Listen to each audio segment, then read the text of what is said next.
എവിടെയാണ് ദൈവവചനത്തിന് നാം അധികം ശ്രദ്ധ കൊടുക്കേണ്ടത് എന്നാണ് നാം ഇന്നലെ പഠിച്ചുകൊണ്ടിരുന്നത്. ദൈവത്തിൻ്റെ അരുളപ്പാടുകളുടെ ആദ്യ പാഠങ്ങളായിരുന്നു basic principles of the oracles of God. ദൈവത്തിൻ്റെ അരുളപ്പാടുകളുടെ ആദ്യ പാഠങ്ങൾ ഉണ്ടെങ്കിൽ ഞാൻ പറഞ്ഞു ദൈവത്തിൻ്റെ അരുളപ്പാടുകളുടെ സമ്പൂർണമായ ഉപദേശവുമുണ്ട്. ആ ദൈവത്തിൻ്റെ അരുളപ്പാടുകളുടെ പ്രധാനപ്പെട്ട ഉപദേശം എന്താണ്? ദൈവം നമ്മോട് അരുളി ചെയ്ത അതിപ്രധാനമായ സന്ദേശം എന്താണ്? ദൈവരാജ്യവും നിത്യരക്ഷയുമാണ്, നിത്യ തേജസ്സുമാണ്. ഓക്കെ, അത് ആര് തരും? യേശുവിലൂടെ ദൈവം നമുക്ക് നൽകും. അതാണ് വേദപുസ്തകത്തിലെ സന്ദേശം. അതിൻ്റെ ആദ്യ പാഠങ്ങൾ പഴയ ഉടമ്പടി പുസ്തകങ്ങളിൽ ദൈവം എന്ത് ചെയ്തു? ഭാഗമായിട്ടൊക്കെ പറഞ്ഞു. അതിൻ്റെ പൂർണ്ണമായ ചിത്രം, പൂർണ്ണമായ പഠിപ്പിക്കൽ പുത്രനെ അയച്ചിട്ട് പുത്രനിലൂടെ നമ്മോട് എന്ത് ചെയ്തു? പറഞ്ഞു. ആ ഉൽപ്പത്തി തുടങ്ങി യോഹന്നാൻ വരെ പ്രവാചകന്മാരിലൂടെയും തൻ്റെ പുത്രനിലൂടെയും പറഞ്ഞ സന്ദേശത്തിൻ്റെ ശരിയായ വ്യാഖ്യാനമാണ് അപ്പോസ്തല പ്രവൃത്തി തുടങ്ങി വെളിപ്പാട് പുസ്തകം വരെ ഉള്ളത്. റോമാലേഖനം പഠിക്കുന്നില്ലെങ്കിൽ യോഹന്നാന്റെ സുവിശേഷവും മത്തായിയുടെ സുവിശേഷവും ഒന്നും ഗ്രഹിക്കാൻ പറ്റത്തില്ല. എഫേസ്യ ലേഖനവും കൊലോസ്യ ലേഖനവും എബ്രായ ലേഖനവും പഠിക്കുന്നില്ലെങ്കിൽ നിങ്ങൾക്ക് മർക്കോസിന്റെയും ലൂക്കോസിന്റെയും സുവിശേഷത്തിന്റെ അർത്ഥം ഗ്രഹിക്കാൻ പറ്റത്തില്ല. മനസ്സിലാകുമോ? അപ്പോൾ ദൈവിക അരുളപ്പാടുകളുടെ പൂർണ്ണമായ ശരിയായ വ്യാഖ്യാനമാണ് എവിടെയുള്ളത്? ലേഖനങ്ങളിൽ ഉള്ളത്. 5-ാം അധ്യായത്തിന്റെ 14-ാം വാക്യം പറയുന്നു, എബ്രായ ലേഖനം 5:14, കട്ടിയായുള്ള ആഹാരം നന്മതിന്മകളെ തിരിച്ചറിയുവാൻ തഴക്കത്താൽ അഭ്യസിച്ച ഇന്ദ്രിയങ്ങളുള്ളവരായി പ്രായം തികഞ്ഞവർക്ക് പറ്റുകയുള്ളൂ. നോക്കിയേ, തഴക്കത്താൽ അഭ്യസിച്ച ഇന്ദ്രിയങ്ങൾ ഉള്ളവരായി പ്രായം തികഞ്ഞവർക്ക് മാത്രമേ ദൈവവചനത്തിൻ്റെ കട്ടിയേറിയ ആഹാരത്തെ അല്ലെങ്കിൽ സമ്പൂർണമായ ഉപദേശത്തെ, ദൈവത്തിൻ്റെ അരുളപ്പാടുകളുടെ സമ്പൂർണമായ ഉപദേശത്തെ, ഒരുവനെ പരിജ്ഞാന പൂർത്തിയിലേക്ക് നയിക്കുന്ന ക്രിസ്തുവിൻ്റെ ഉപദേശത്തെ ഗ്രഹിപ്പാനായിട്ട് പറ്റുകയുള്ളൂ. അവിടെ ഇന്ദ്രിയങ്ങളെക്കുറിച്ച് പറഞ്ഞിരിക്കുകയാണ്. ഓക്കെ, നമ്മൾ ഈ സെഷനിൽ ഇന്ദ്രിയങ്ങൾക്ക് എന്തു സംഭവിച്ചു, ഇന്ദ്രിയങ്ങൾക്ക് അഭ്യസനം എന്തുകൊണ്ട് ആവശ്യമാണ്, ആ അഭ്യസനത്തിനുള്ള ഉപകരണങ്ങൾ എന്തൊക്കെയാണ് എന്ന് ചിന്തിക്കാൻ വേണ്ടി പോവുകയാണ്. ഓക്കെ, നമുക്ക് 5 ഇന്ദ്രിയങ്ങളുണ്ട്. ഈ ഇന്ദ്രിയങ്ങളിലൂടെയാണ് നാം എന്തും നമ്മുടെ അകത്തോട്ട് സ്വീകരിക്കുന്നത്. ഓക്കെ, ഈ ഇന്ദ്രിയങ്ങൾക്ക്, മനുഷ്യന്റെ ഇന്ദ്രിയങ്ങൾക്ക് അവൻ പാപത്തിൽ വീണതുകൊണ്ട് വലിയ തോതിലുള്ള കുഴപ്പങ്ങൾ ഉണ്ടായിട്ടുണ്ട്. ഓക്കെ, മനുഷ്യൻ പാപത്തിൽ വീണപ്പോൾ അവന്റെ ഇന്ദ്രിയങ്ങൾ അശുദ്ധമാക്കപ്പെട്ടു, മലിനമാക്കപ്പെട്ടു. മാത്രമല്ല, പാപത്തിൻ്റെയും മരണത്തിൻ്റെയും ലോകത്തിൻ്റെയും പിശാചിൻ്റെയും മൂലകങ്ങളാൽ ഇന്ദ്രിയങ്ങൾ നിറയപ്പെട്ടു. ഓക്കെ, മനുഷ്യൻ പാപം ചെയ്തപ്പോൾ, അവൻ പാപത്തിൽ വീണു കഴിഞ്ഞപ്പോൾ അവൻ്റെ ഇന്ദ്രിയങ്ങൾ മലിനമാക്കപ്പെട്ടു, അശുദ്ധമാക്കപ്പെട്ടു. അവിടെ ഇപ്പോഴെന്തുണ്ട്? പാപമുണ്ട്. പാപത്തിൻ്റെ മൂലകങ്ങളാൽ, സാത്താന്റെ മൂലകങ്ങളാൽ നമ്മുടെ ഓരോ ഇന്ദ്രിയങ്ങളും നിറഞ്ഞിരിക്കുകയാണ്. മാത്രമല്ല, ഈ ഇന്ദ്രിയങ്ങളൊന്നും നമ്മുടെ നിയന്ത്രണത്തിലുമല്ല. ഒരുപക്ഷെ ഒട്ടൊക്കെ നാം നിയന്ത്രിക്കാൻ ശ്രമിക്കുമെങ്കിലും നമ്മുടെ ഇന്ദ്രിയങ്ങളൊന്നും നമ്മുടെ നിയന്ത്രണത്തിലല്ല. നമ്മുടെ കണ്ണിനെ കുറിച്ചൊന്ന് ആലോചിച്ചേ. നമ്മുടെ നിയന്ത്രണത്തിലാണോ? അല്ല. നമ്മൾ എത്ര പ്രാർത്ഥിച്ചിട്ടും കണ്ണിന്റെ മേൽ എന്ത് ലഭിക്കുന്നില്ല? ഒരു ജയം ലഭിക്കുന്നില്ല. കുറെയൊക്കെ നമ്മൾ കൺട്രോൾ ചെയ്യുന്നുണ്ടാകാം. അല്ലെങ്കിൽ നിങ്ങൾ ആത്മാവിൽ നടക്കുന്ന സമയങ്ങളിൽ എന്താണ്? നിങ്ങൾ കണ്ണിന്റെ മേൽ എന്തുണ്ട്? ജയമുണ്ട്. പക്ഷെ നിങ്ങൾ ശരിയായ രീതിയിൽ ആത്മീയത്തിൽ തുടരുന്നെങ്കിൽ നിങ്ങൾക്ക് മനസ്സിലാകും, വലിയ തോതിലുള്ള അശുദ്ധി എവിടെയുണ്ട്? നമ്മുടെ കണ്ണിലുണ്ട്. വലിയ തോതിലുള്ള മോഹത്താൽ നമ്മുടെ ഈ ഇന്ദ്രിയം നിറഞ്ഞിരിക്കുകയാണ്. ആമേൻ. നമ്മുടെ കേൾവി എടുത്തു നോക്കിയാട്ടെ.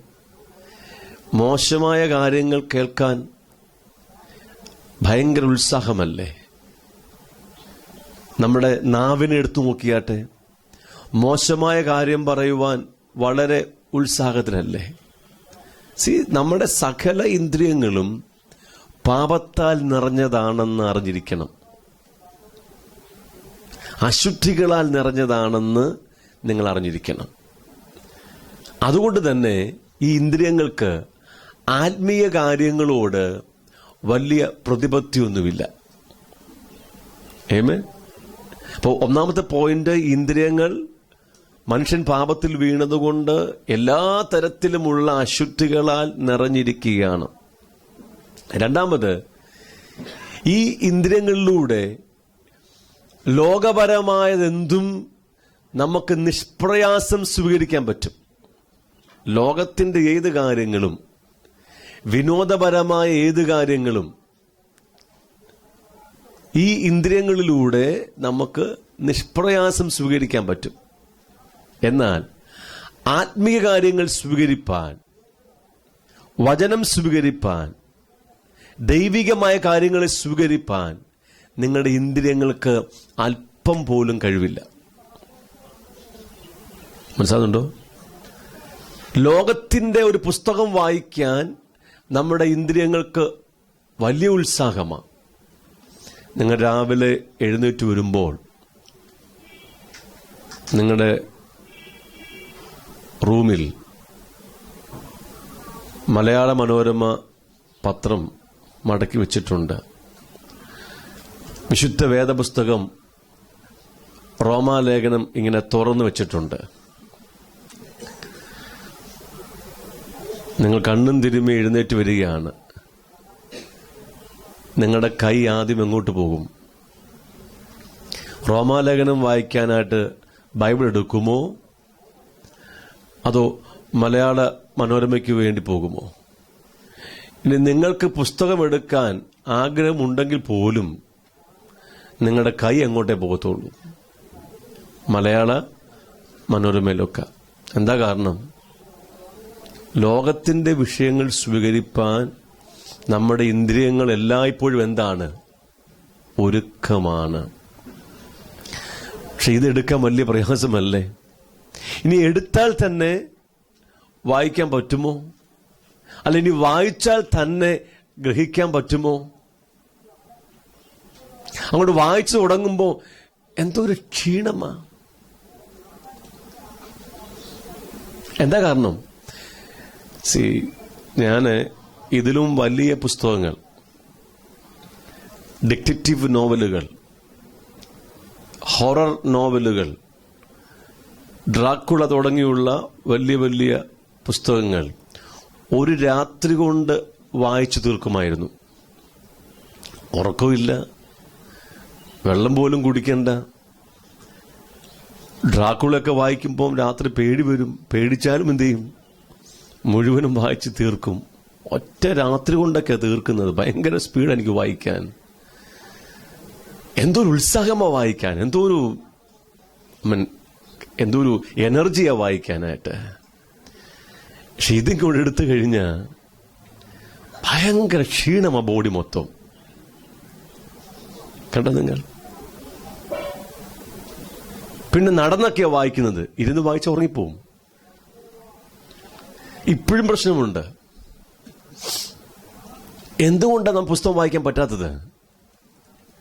നമ്മുടെ ഇന്ദ്രിയങ്ങൾ ആത്മീയ കാര്യം സ്വീകരിക്കാൻ തക്ക പാകത്തിലല്ല ഉള്ളത്. ഇവിടെ തന്നെ നിങ്ങളിരിക്കുമ്പോൾ എനിക്ക് കാണാം, ഞാനിവിടെ വചനം പറയുമ്പോൾ ചില ആൾക്കാരൊക്കെ കണ്ണൊക്കെ വലിച്ചു തുറന്നു വെക്കുക. നിങ്ങളുടെ കുഴപ്പമല്ല. ഞാൻ വചനം പഠിപ്പിക്കുമ്പോൾ ആരുറങ്ങിയാലും ഞാൻ ആരെയും കുറ്റം പറയത്തില്ല. കാരണം എനിക്കറിയാം അവരുടെ ഇന്ദ്രിയങ്ങളിലെ ഭാരം എത്രയാണെന്നുള്ളത്. ഈ ആത്മീയമായ വചനങ്ങൾ സ്വീകരിപ്പാൻ ഇന്ദ്രിയങ്ങൾക്ക് എന്തില്ല? പ്രാപ്തിയില്ല. അത് പാപത്താൽ നിറഞ്ഞതാണ്. നിങ്ങളുടെ ഇന്ദ്രിയങ്ങളിൽ അശുദ്ധികൾ കൂടുതലാണെങ്കിൽ അത്രയും ഭാരമുണ്ടാകും വചനം സ്വീകരിക്കാൻ വരുമ്പോൾ. ഞങ്ങൾ കുറേ വർഷങ്ങളായി ഈ ആത്മീയ സത്യങ്ങൾ മനസ്സിലാക്കി കർത്താവിൻ്റെ കൂടെ നടക്കുന്നവരാണ്. വല്ല വിധേനയും ഒരു ശുദ്ധീകരണമൊക്കെ പ്രാപിക്കാൻ ആഗ്രഹിക്കുന്ന വ്യക്തികളാണ്. എന്നിട്ടും ഞങ്ങളുടെ ഭാരം ഞങ്ങൾക്കറിയാം. ഓക്കെ, ഈ സത്യങ്ങളൊക്കെ മനസ്സിലാക്കി ഈ അശുദ്ധികളൊക്കെ ഒന്ന് മാറ്റി അങ്ങ് വിശുദ്ധനായി തീരണമെന്നും ഏതു നേരത്തും പ്രാർത്ഥിക്കണമെന്നും ഏതു നേരത്തും രാവും പകലും വചനം ധ്യാനിക്കണമെന്നും ഒക്കെ വലിയ ആഗ്രഹമുള്ള വ്യക്തികളാണ്. അത്രയും ബോധ്യവും ആഗ്രഹവും ഉണ്ടായിട്ടും ഈ ശരീരത്തിൻ്റെയും ഇന്ദ്രിയങ്ങളുടെയും ഭാരവും കുഴപ്പവും എനിക്ക് നന്നായിട്ടറിയാം. ഇപ്പോഴും എന്തുണ്ട്? വലിയ തോതിലുള്ള ഞെരുക്കങ്ങളുണ്ട്. നമ്മൾ തിരിച്ചറിയേണ്ട ഒരു കാര്യം, നമ്മുടെ ഇന്ദ്രിയങ്ങൾക്ക് ആത്മീയ കാര്യം സ്വീകരിപ്പാൻ കഴിയത്തില്ല, പ്രാർത്ഥിപ്പാനും കഴിയത്തില്ല. ഓക്കെ, ഇപ്പം ഞാൻ ഇവിടുത്തെ ക്ലാസ് നിർത്തി അല്ലെ പ്രാർത്ഥന നിർത്തിയിട്ട് ഞാൻ നിങ്ങളെ 1-2 മലയാളം സിനിമ കാണിക്കാൻ വേണ്ടി പോവുകയാണ്. നിങ്ങളെ ആരും ഉത്സാഹിപ്പിക്കേണ്ട ആവശ്യമൊന്നുമില്ല. ക്ഷണനേരം കൊണ്ട് നിങ്ങളുടെ ബോഡി തന്നെ അങ്ങ് ഉത്സാഹത്തിലാകും. ശരിയല്ലേ? എന്നാ സിനിമ ഓഫാക്കി നിർത്തി പ്രാർത്ഥിക്കാന്ന് പറഞ്ഞാലോ ഈ ബോഡി പെട്ടെന്ന് ഓഫാവും.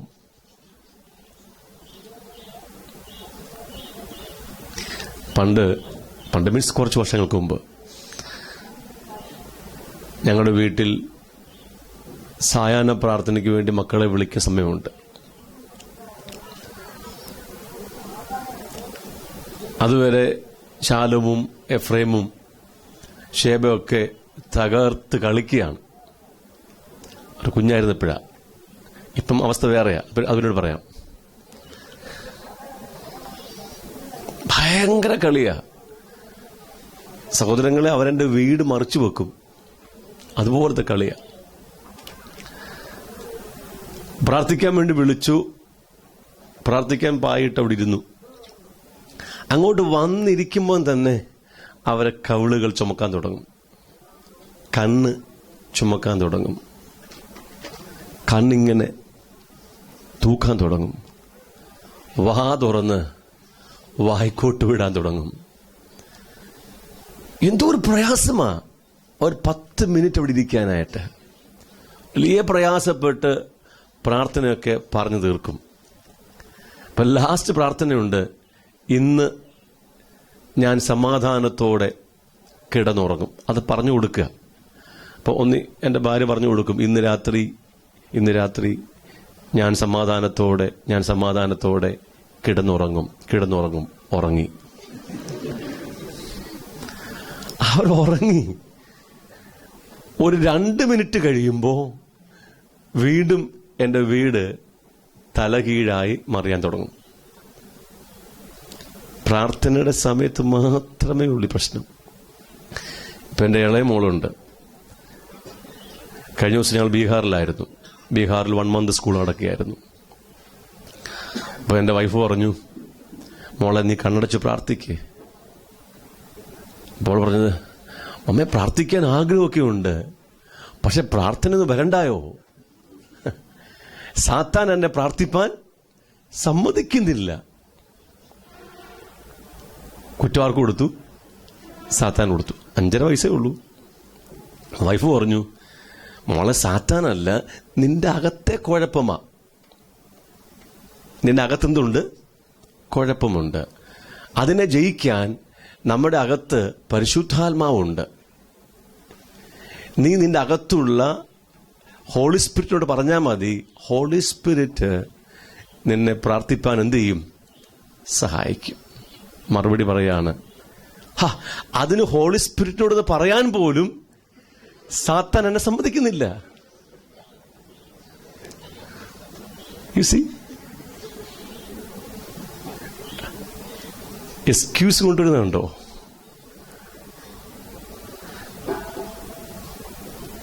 പ്രാർത്ഥിപ്പാൻ ആഗ്രഹം വരുന്നില്ല. ഞാൻ നോക്കുക, ഞാൻ വീട്ടിലുള്ള സമയത്ത് ഒന്നി വചനം വായിക്കായിരിക്കും, അല്ലെ പ്രാർത്ഥിക്കായിരിക്കും. അത് അവർ കണ്ടുവരുന്ന കുഞ്ഞുങ്ങളാ. പക്ഷേ അവർക്ക് പ്രാർത്ഥിക്കാൻ പറ്റുന്നില്ല. എന്താണ്? അത്രമാത്രമാണ് ഒരു കുഞ്ഞിന്റെ പോലും ജഡത്തിലുള്ള പ്രശ്നം. ആമേൻ. നിങ്ങൾ തിരിച്ചറിയണം, നമ്മുടെ ഇന്ദ്രിയങ്ങൾ, നമ്മുടെ ജഡം ദൈവികമായതിനും ആത്മീയമായതിനും ഒട്ടും ഉത്സാഹത്തിലല്ലെന്ന് മാത്രമല്ല, തികച്ചും ഒരു ശവത്തിന് തുല്യമാണ്. ഡെഡ് ബോഡിക്ക് സമമാണ് നമ്മുടെ ശരീരം ആത്മീയ കാര്യങ്ങൾക്ക് വരുമ്പോൾ. എന്നാൽ ലോകത്തിന്റെ കാര്യങ്ങൾക്ക് വരുമ്പോഴോ അത്യുത്സാഹത്തിലായിരിക്കും.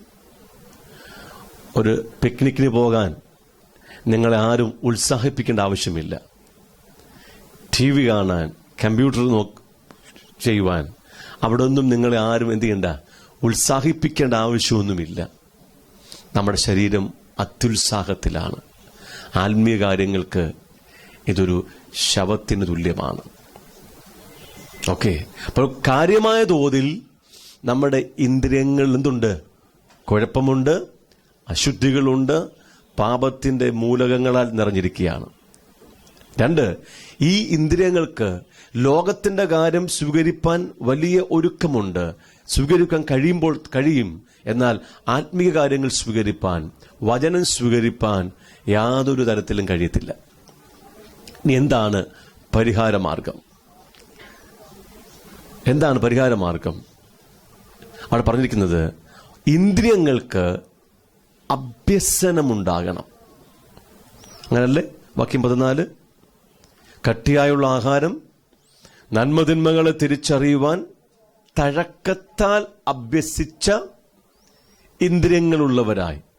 അപ്പോൾ ഇന്ദ്രിയങ്ങൾക്ക് തുടർമാനമായുള്ള അഭ്യസനം കൊടുക്കണം, എക്സർസൈസ് ഉണ്ടാകണം. അങ്ങനെ ഇന്ദ്രിയങ്ങൾക്ക് തുടർമാനമായി നാം അഭ്യസനം കൊടുക്കുമ്പോൾ ഇന്ദ്രിയങ്ങൾക്ക് ദൈവത്തിന്റെ വചനം സ്വീകരിപ്പാനുള്ള പ്രാപ്തി ഉണ്ടാകും. ഇത് മനസ്സിലായോ? അങ്ങനെയാണെങ്കിൽ ഈ ഇന്ദ്രിയങ്ങൾക്ക് അഭ്യസനം കൊടുക്കുവാനുള്ള ഉപകരണം എന്താണ്? The tool. ഉപകരണം എന്താ? നമ്മുടെ ശരീരത്തിന് അഭ്യസനം കൊടുക്കുവാൻ, ശരീരത്തിന്റെ മസിലുകളെ വളർത്തിയെടുക്കുവാൻ സാധാരണഗതിയിൽ നമ്മൾ ജിംനേഷ്യത്തിൽ പോകാറുണ്ട്, അല്ലേ? അപ്പോൾ ഓരോ മസിലുകൾക്കും പ്രത്യേകമായിരിക്കുന്ന വർക്കൗട്ട് ചെയ്യണം, അല്ലേ? അതിന് പ്രത്യേകമായിരിക്കുന്ന ഉപകരണങ്ങളുണ്ട്, മെഷീൻസ് ഉണ്ട്. അപ്പോൾ തുടർമാനമായി ആ ഒരു ഉപകരണത്തിൽ നിങ്ങൾ അഭ്യസനം നടത്തുമ്പോൾ ആ പ്രത്യേക മസിലുകൾ എന്ത് ചെയ്യും? വികസിക്കാൻ തുടങ്ങും. 1 മാസമോ 2 മാസമോ പോയതുകൊണ്ട് കാര്യമൊന്നുമില്ലല്ലോ. ദീർഘനാളുകൾ തുടർമാനമായി നിങ്ങളൊരു പ്രത്യേകമായ എക്സർസൈസ് ചെയ്യുമ്പോൾ നിങ്ങളുടെ ശരീരത്തിന്റെ മസിലുകൾ എന്ത് ചെയ്യും? വികസിക്കാൻ തുടങ്ങും. അതുപോലെ നമ്മുടെ ഇന്ദ്രിയങ്ങൾക്ക് തുടർമാനമായി എന്ത് കൊടുക്കണം? അഭ്യസനം കൊടുക്കണം. അങ്ങനെ തുടർമാനമായി ഇന്ദ്രിയങ്ങൾക്ക് അഭ്യസനം കൊടുക്കുമ്പോൾ ഇന്ദ്രിയങ്ങൾ കട്ടിയേറിയ ആഹാരം സ്വീകരിപ്പാനുള്ള പ്രാപ്തിയിലേക്ക് വരും. ഓക്കെ. ഇനി ഈ ഇന്ദ്രിയങ്ങൾക്ക് അഭ്യസനം കൊടുക്കുവാനുള്ള ഉപകരണം ഏതാണ്? എന്താണ് ഉപകരണം? കട്ടിയേറിയ ആഹാരം തന്നെയാണ്. ഓക്കെ, പാല് കൊടുത്തുകൊണ്ടിരുന്നാൽ എന്തുണ്ടാകത്തില്ല? ഇന്ദ്രിയങ്ങൾക്ക് അഭ്യസനമുണ്ടാകത്തില്ല.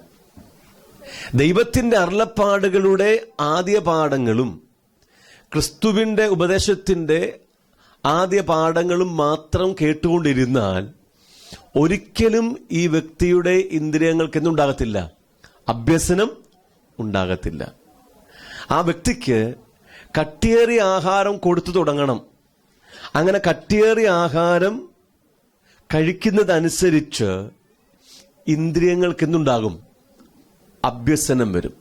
ദൈവത്തിന്റെ അരുളപ്പാടുകളുടെ സമ്പൂർണ്ണ ഉപദേശം, ക്രിസ്തുവിനെ കുറിച്ചുള്ള ഉപദേശങ്ങളുടെ സമ്പൂർണമായത്, ആ പഠിപ്പിക്കലുകൾ ക്രമമായി കൊടുക്കുന്നതനുസരിച്ച് അവന്റെ ഇന്ദ്രിയങ്ങൾക്ക് എന്തുണ്ടാകും? അഭ്യസനം വരും. ഓക്കെ, അപ്പോൾ ക്രമമായുള്ള തിരുവചനത്തിന്റെ കേൾവി അല്ലെങ്കിൽ തിരുവചനത്തിന്റെ പഠിപ്പിക്കൽ, അതിനെ ധ്യാനിക്കുന്നത്, അതിനെ വായിക്കുന്നതിലൂടെ നാം എന്തു ചെയ്യാണ്? ഇന്ദ്രിയങ്ങൾക്ക് അഭ്യസനം കൊടുക്കുക. നിങ്ങൾ ക്രമമായി തിരുവചനം വായിക്കുകയും തിരുവചനം കേൾക്കുകയും തിരുവചനം പഠിക്കുകയും തിരുവചനം ധ്യാനിക്കുകയും അതേ വചനം നിങ്ങൾ മറ്റുള്ള വ്യക്തികളോട് പറയുകയും ചെയ്യുന്ന അനുസരിച്ച് നിങ്ങളുടെ ഇന്ദ്രിയങ്ങൾക്ക് എന്തുണ്ടാകും? അഭ്യസനമുണ്ടാകും. ആമേൻ. ഇത് മനസ്സിലാകുന്നുണ്ടോ? അപ്പോൾ തുടർമാനമായി നാം വചനത്തെ കൈകാര്യം ചെയ്യുന്ന അനുസരിച്ച് നമ്മുടെ ഇന്ദ്രിയങ്ങൾക്ക് അഭ്യസനമുണ്ടാകും. ക്രമേണ ഏത് വചനങ്ങളും നിഷ്പ്രയാസം ഗ്രഹിക്കത്തക്ക രീതിയിൽ നിങ്ങളുടെ ഇന്ദ്രിയങ്ങൾ പുതുക്കപ്പെടും. അപ്പൊ എന്തുകൊണ്ടാണ് നാം നിരന്തരം വചനം വായിക്കേണ്ടത്? എന്തുകൊണ്ടാണ് നിരന്തരം വചനം കേൾക്കേണ്ടത്? എന്തുകൊണ്ട് നിരന്തരം വചനം ധ്യാനിക്കണം? ധ്യാനിക്കുക മാത്രം പോരാ, നാം പറയുകയും ചെയ്യണം. നാം പ്രാപിച്ചത് എന്ത് ചെയ്യണം? മറ്റുള്ളവരോട് പറയുകയും ചെയ്യുമ്പോൾ നമ്മുടെ ഇന്ദ്രിയങ്ങൾക്ക് എന്തുണ്ടാകും? അഭ്യസനം വരും. നാം ദൈവത്തിന്റെ വചനത്തിന് അധികം ശ്രദ്ധ കൊടുക്കേണ്ടത് ഈ കാരണത്താലാണ്. ഇല്ലെങ്കിൽ നമുക്കൊരിക്കലും തിരുവചനത്തിന്റെ കട്ടിയേറിയ അനുഭവങ്ങൾ അല്ലെങ്കിൽ അതിന്റെ പൂർണ്ണതയേറിയ ഉപദേശങ്ങൾ സ്വീകരിപ്പാൻ പ്രാപ്തി ഉണ്ടാകത്തില്ല. നിങ്ങളെന്നും പാല് മാത്രമാണ് കുടിക്കുന്നതെങ്കിൽ വളർച്ച ഉണ്ടാകത്തില്ല. വളർച്ചയ്ക്കൊത്തവണ്ണം എന്ത് ലഭിച്ചുകൊണ്ടിരിക്കണം? കട്ടിയേറിയ ആഹാരം ലഭിച്ചുകൊണ്ടിരിക്കണം. റോമാലേഖനവും ഗലാത്യ ലേഖനവും എഫെസ്യ ലേഖനവും കൊലോസ്യ ലേഖനവും എബ്രായ ലേഖനവും തുടങ്ങിയ വേദഭാഗങ്ങൾ നിങ്ങൾ വായിക്കുമ്പോൾ നിങ്ങൾ കട്ടിയേറിയ ആഹാരം സ്വീകരിക്കാൻ തുടങ്ങിയാണ്. ആദ്യം റോമാലേഖനം വായിക്കുമ്പോൾ, എബ്രായ ലേഖനം വായിക്കുമ്പോൾ നിങ്ങൾക്കൊന്നും മനസ്സിലായില്ലെന്ന് വരും. ഓക്കെ, അതുകൊണ്ട് വായന നിർത്തരുത്. വീണ്ടും വീണ്ടും എന്ത് ചെയ്യണം? വായിച്ചുകൊണ്ടിരിക്കണം. അങ്ങനെ പല പ്രാവശ്യം വായിക്കുമ്പോൾ നിങ്ങൾ എന്ത് ചെയ്യാണ്? നിങ്ങളുടെ ഇന്ദ്രിയങ്ങൾക്ക് അഭ്യസനം കൊടുക്കുകയാണ്. ക്രമേണ ആ ലേഖനങ്ങളിലുള്ള ആത്മീയ വെളിപ്പാടുകൾ നിങ്ങളുടെ കണ്ണിന് മുമ്പിൽ തുറന്നു വരും.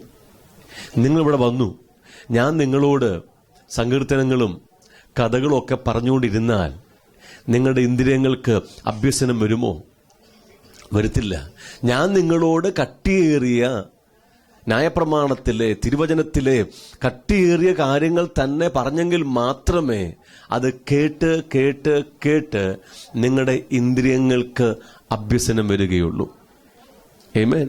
അപ്പൊ നിങ്ങൾ ഈ കട്ടിയേറിയ വചനങ്ങൾ അല്ലെങ്കിൽ ആ നിത്യതയുടെ പരിജ്ഞാന പൂർത്തിയിലേക്ക് നയിക്കുന്ന വചനങ്ങൾ കേട്ട ശേഷം നിങ്ങൾ പോയി മറ്റെവിടെങ്കിലും പോയിരുന്ന് ദാവീദിനെയും ഗോലിയാത്തിനെയും കുറിച്ച് കേട്ടാൽ നിങ്ങൾക്ക് അവിടെ ഇരിക്കാൻ പറ്റത്തില്ല. എന്താ കാരണം?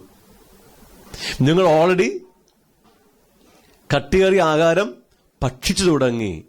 ഇനി ആരെങ്കിലും പച്ചവെള്ളവും കൊണ്ട് വന്നാൽ പച്ചവെള്ളം മാത്രമേ തരുന്നുള്ളെങ്കിൽ നിങ്ങൾക്കത് പാനം ചെയ്യാൻ പറ്റുമോ? തിരുവചനത്തിന്റെ കട്ടിയേറിയ ആഹാരം എന്താണ്? ക്രിസ്തുവിന്റെ വചനത്തിന്റെ സമ്പൂർണമായ ഉപദേശമാണ്. ദൈവത്തിന്റെ അരുളപ്പാടുകളുടെ സമ്പൂർണമായ ഉപദേശമാണ്. അപ്പോൾ പാലെന്താണ്? ദൈവത്തിന്റെ അരുളപ്പാടുകളുടെ ആദ്യ പാഠമാണ്, അല്ലെ ക്രിസ്തുവിനെ കുറിച്ചുള്ള വചനത്തിന്റെ ആദ്യ പഠിപ്പിക്കലുകളാണ്. ഓക്കെ, ദൈവരാജ്യത്തിന്റെയും നിത്യരക്ഷയുടെയും തുടക്ക ഉപദേശമാണ് പാല്. അങ്ങനെയാണെങ്കിൽ പഴയ ഉടമ്പടിയിലൊക്കെ പറഞ്ഞിരിക്കുന്ന കഥകളൊക്കെ എന്തുവാ? അത് പാല് പോലും അല്ലല്ലോ. പാലെന്തുവാ? ദൈവത്തിന്റെ അരുളപ്പാടുകളുടെ ആദ്യ പാഠമാ. അങ്ങനെ ആണെങ്കിൽ ഈ ഭക്തന്മാരുടെ ജീവിത കഥകളും ചരിത്രങ്ങളൊക്കെ നമ്മൾ എന്ത് പറയേണ്ടി വരും? അത് പാലാണോ? അല്ല, പിന്നെന്തുവാ? പച്ചവെള്ളമാണ്. അപ്പൊ നിങ്ങൾ കട്ടിയേറിയ ആഹാരം ഭക്ഷിച്ചു തുടങ്ങിയിട്ട് പിന്നെ നിങ്ങൾ ഈ പച്ചവെള്ളം കേൾക്കുമ്പോൾ നിങ്ങൾക്ക് പ്രയാസമുണ്ടാകും. കാര്യം എന്താ? നിങ്ങളുടെ ഇന്ദ്രിയങ്ങൾക്ക് അഭ്യസനം വന്നു തുടങ്ങി. നിങ്ങൾക്ക് എന്ത് തന്നെ വേണം? കട്ടിയേറിയ ആഹാരം തന്നെ വേണം. അപ്പോൾ ദൈവത്തിന്റെ വചനത്തിന് നാം അധികം ശ്രദ്ധ കൊടുക്കുമ്പോൾ, തുടർമാനമായി വചനം വായിക്കുകയും വചനം കേൾക്കുകയും വചനം ധ്യാനിക്കുകയും വചനം സംസാരിക്കുന്നതിലൂടെ നമ്മുടെ ഇന്ദ്രിയങ്ങൾക്ക് അഭ്യസനം വന്ന് നാം കട്ടിയേറിയ തിരുവചനങ്ങളെ സ്വീകരിപ്പാൻ പ്രാപ്തിയെത്തും. മാത്രമല്ല, നന്മതിന്മകളെ തിരിച്ചറിയുവാൻ നമുക്കിടവരും. എന്താണ്? നന്മതിന്മകളെ തിരിച്ചറിയുവാൻ നമുക്ക് ഇടവരും. ഇത് വളരെ ഗൗരവമായ ഒരു കാര്യമാണ്. പണിയപ്പെടാത്ത, രൂപാന്തരപ്പെടാത്ത ഇന്ദ്രിയങ്ങൾക്കുണ്ട് നന്മയും തിന്മയും തിരിച്ചറിയുവാൻ കഴിയത്തില്ല. നിങ്ങളുടെ കണ്ണിൽ അശുദ്ധി ഉണ്ടെങ്കിൽ നിങ്ങൾ കാണുന്നതെല്ലാം ശരിയാകത്തില്ല. ആമേൻ.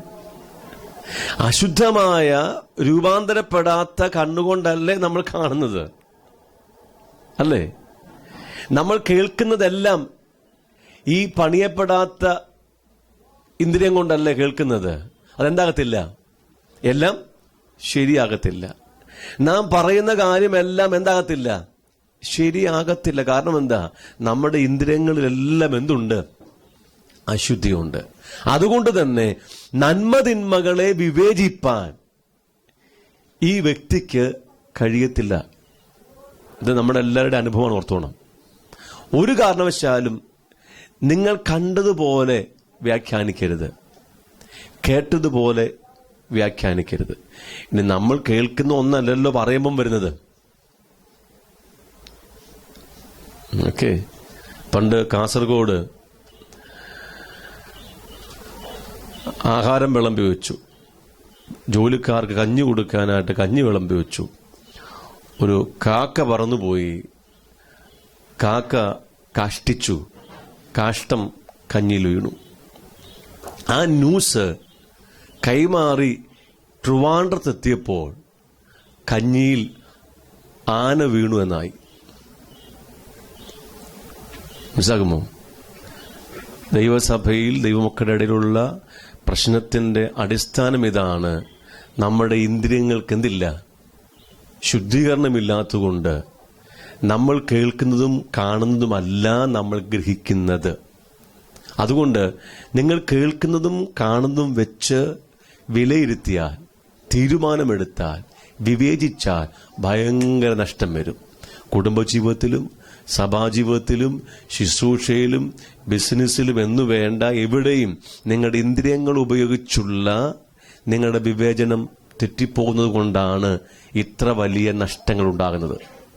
ഞാൻ കണ്ടതല്ലേ? നിങ്ങളൊന്നും കണ്ടില്ല, കണ്ട തെറ്റാണ്. ഞാൻ കേട്ടതല്ലേ? നിങ്ങൾ കേട്ടത് മറ്റൊന്നാ. അവർ പറഞ്ഞതൊന്നും, നിങ്ങൾ കേട്ടത് മറ്റൊന്നുമാ. നിങ്ങളുടെ ജീവിതം തകർന്നു പോകും. ആമേൻ. അതുകൊണ്ട് നന്മതിന്മകളെ വിവേചിക്കണമെങ്കിൽ ആർക്കേ പറ്റത്തുള്ളൂ? ഇന്ദ്രിയങ്ങൾക്ക് അഭ്യസനം ലഭിച്ചവനെ പറ്റത്തുള്ളൂ. അതുകൊണ്ടാ ദൈവത്തിന്റെ വചനത്തിന് ഒരു ദൈവ പൈതൽ അധികം ശ്രദ്ധ കൊടുക്കണമെന്ന് പറഞ്ഞിരിക്കുന്നത്. സാധാരണ ശ്രദ്ധ കൊടുത്താൽ പോരാ, അധികം ശ്രദ്ധ കൊടുക്കണം. അങ്ങനെ അഭ്യസിക്കപ്പെട്ട ശേഷം അവൻ ആരായിത്തീരും?